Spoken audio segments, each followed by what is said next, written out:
Kõik HTML elemendid jagunevad laias laastus kaheks. Kas plokielemendid, mis hõibavad enda alla kogu rea ja ei luba teisi elemente enda kõrvale, või siis reaelemendid, mis võtavad lehel parasjagu nii palju ruumi, kui neil vaja on. Plokielementideks on näiteks pealkirjad. Kui ma lisan siia veebilehele ühe pealkirja ja tahan ka sama rea peale lisada teist pealkirja, salvestan. Sama fail on mul avatud siin brauseris, uuendan, ma näen, et automaatselt pannakse teine pealkiri järgmise rea peale. Ehk siis see pealkirja element võtab enda alla kogu rea. Sellised plokielemendid on veel peale pealkirjade näiteks article või footer või header või horisontaaljoon element või näiteks loendi element või tabel. Vaatame ka mõningaid reaelemente.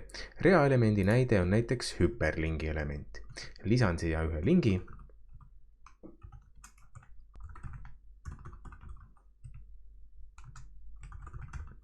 Ja lisan ka teise lingi.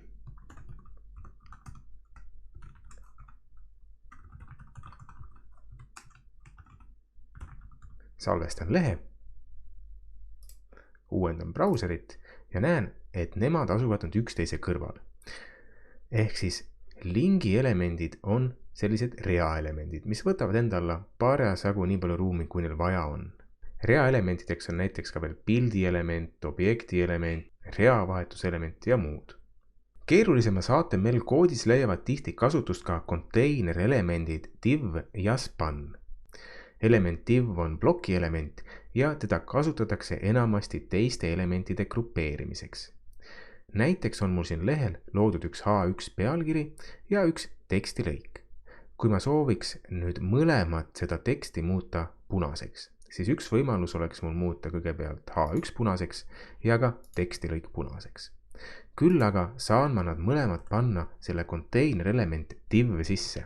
Ehk kirjutan siia ümber div, võtan selle lõpumärgendi, panen lõpumärgendi pärast neid elemente, mida ma soovin muuta. Natukene trepin koodi, et oleks kergem lugeda. Ja nüüd algusmärgendi sisse kirjutan stiili, mida ma soovin selle kahe elemendiga H1 ja B teha. Div style võrdub jutumärgid color red. Salvestan. Sama fail on mul avatud brauseris, uuendan ja ongi mõlemad muudetud punaseks. Ja kõik uued elemendid, mis ma siia div elemendi sisse lisan,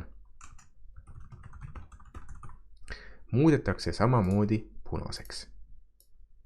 Kõik elemendid, mis ma lisaks praegu väljaspoole div elementi,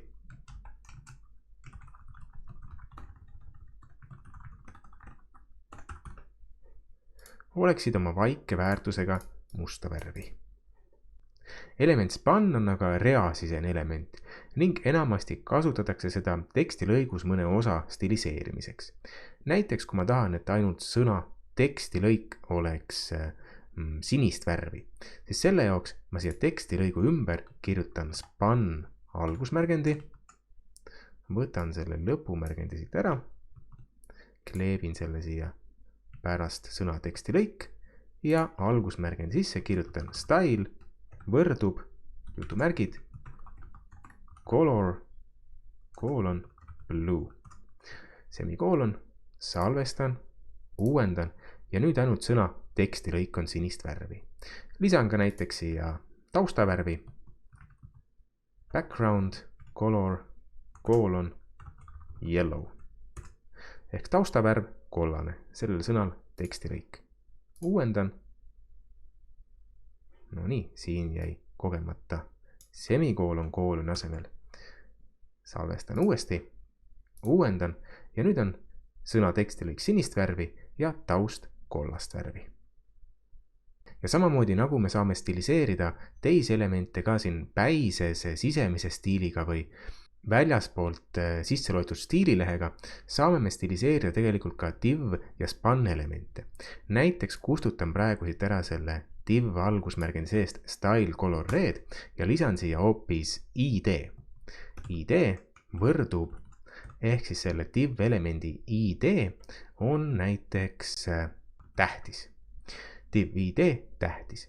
Ja nüüd päise elemendi sisse lisan siia stiili, style ja ütlen, et element id-ga tähtis,